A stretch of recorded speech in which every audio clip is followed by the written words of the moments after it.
If you've ever walked alone on a boardwalk at night, you know that strange feeling, like someone's watching you. But what if that someone wasn't human? What if no one else could see them except you? Tonight, I'm going to tell you a story that will make you think twice before ever going back there again. Part 1, Introduction, the first encounter. It all started last summer when I was spending a lot of time at the boardwalk near my hometown. You know, that place where everyone hangs out when the weather's nice, with food stands, street performers, and all those little shops selling overpriced souvenirs. It was late afternoon around sunset. The sky was glowing orange and pink, and there were so many people around. Kids running past me, laughing, couples walking hand in hand, sharing ice cream. The usual summer vibe. I was sitting on one of those old wooden benches, scrolling on my phone, not really paying attention to anything around me. But then, I felt this weird sensation. Like, you know when you know someone is staring at you? Like you can feel it before you even see them? So I looked up, and that's when I saw him. There was a clown standing by the edge of the boardwalk, just beyond the food carts. He was facing me directly, like he had been watching me the whole time. And let me tell you, this was not some happy party clown. His costume was dirty, like it hadn't been washed in years. His face paint was all smeared and cracked, and the way he was just standing there completely still, it was like he was frozen, except his head, which tilted slightly when he realized I was looking back. At first I thought maybe it's just a street performer trying to get attention, but what really freaked me out, no one else seemed to notice him. People were walking right past him like he wasn't even there. Kids, adults, nobody gave him a second glance. It was like I was the only one who could see him. I stared for a few seconds, and then, honestly, I got scared. I looked down at my phone, pretending not to care, hoping that when I looked back up, he'd be gone. But when I finally glanced up again, he was still there. Closer this time. Still staring right at me.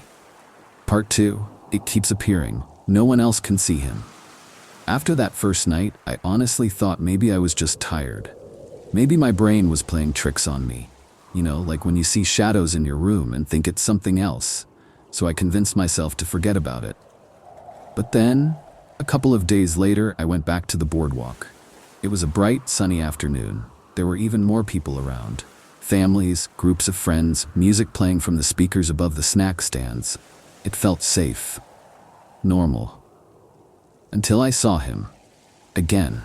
Same clown, same dirty costume, same smudged makeup. But this time, he was standing right in the middle of the boardwalk, just watching me as I walked past, like he had been waiting for me. I stopped in my tracks and stared, and guess what? No one else even looked at him. Not one person. People walked right past him, like he wasn't even there. That's when I turned to my friend who was walking with me, and I said, "Hey, do you see that clown over there?" And she looked around, confused, and was like, "What clown?" I pointed straight at him, trying not to sound crazy, and said, "Right there. He's literally standing right in front of that ice cream cart." But when I turned to look again, he was gone, like he had never been there at all. My friend started laughing, saying maybe I needed to get more sleep. And honestly, maybe she was right. But deep down, I knew something wasn't right. I wasn't imagining him. I know what I saw. And here's the thing that really messed me up. As we kept walking, I could feel that same heavy stare on me, like he was still there, somewhere, watching. From that day on, every time I went back to the boardwalk, he was there, sometimes standing by the games, sometimes near the food stands, always in a different place, but always watching me. Part 3, Getting Closer. The clown starts to follow me. At this point, I was honestly starting to lose my mind. I stopped telling my friends about it because every time I did, they just laugh it off. "Oh, you're seeing clowns now?" They'd joke. But it wasn't funny to me. Not when I was seeing him more and more. And what made it worse, he wasn't just standing still anymore. One evening, I went back to the boardwalk with a group of friends. We were just hanging out, grabbing some food, and I was trying to forget about everything. Trying to pretend I was fine. But deep down, I was on edge, scanning the crowd every few minutes. And then I saw him again, but this time he wasn't at a distance. No, he was standing just a few feet away, next to a popcorn stand. his head tilted, that same awful smeared makeup, and the corners of his mouth twisted into this grotesque smile, like he was enjoying this. I tried to act normal, but I couldn't help staring, and the second our eyes met, he started moving, slowly but directly toward me. My heart dropped. You know that feeling when your stomach twists into knots? That's exactly what I felt. I quickly turned to my friend, trying to stay calm, and said, "Hey, can we go somewhere else? Like now?"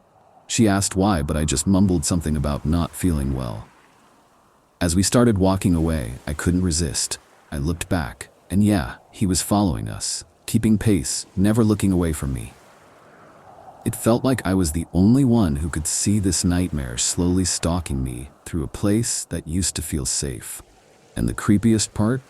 Every time we stopped to grab food or sit on a bench, he'd stop too, always standing nearby, always watching. It was like some messed up game to him, like he wanted me to know that he was there, that I couldn't escape him. And in that moment, I realized something terrifying. This wasn't just some hallucination. This wasn't something I could ignore or explain away. He was real, at least real to me, and he was getting closer. Part 4, the breaking point, physical manifestation. After that night, I stopped going to the boardwalk for a while. I thought if I just stayed away, maybe he'd go away too, like maybe he was tied to that place somehow. But I was so wrong.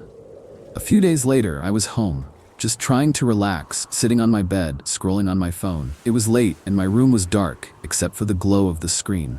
Everything was quiet, and for a moment, I actually felt safe.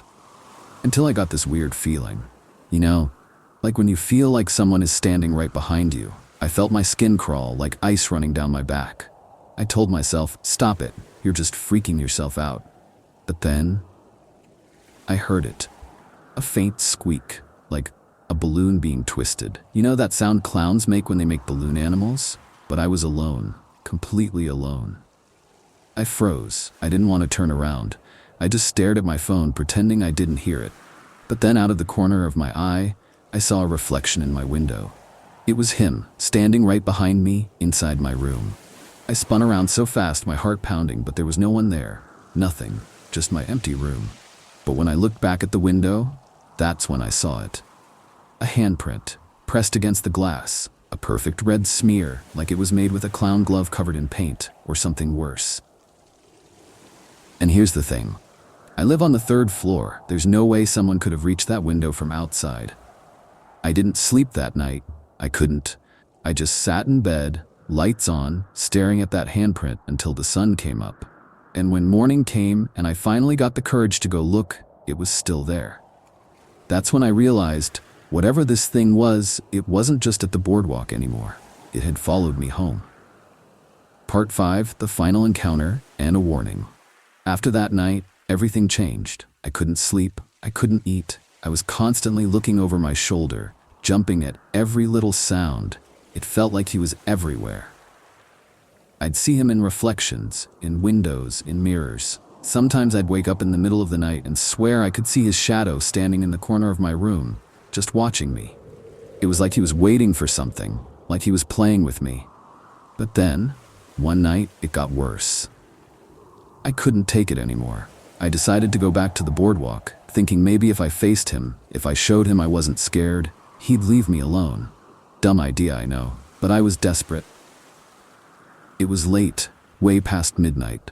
The boardwalk was almost empty, just the sound of waves crashing and the creaking of the wooden planks under my feet. Everything was dark, except for a few flickering streetlights. And then I saw him.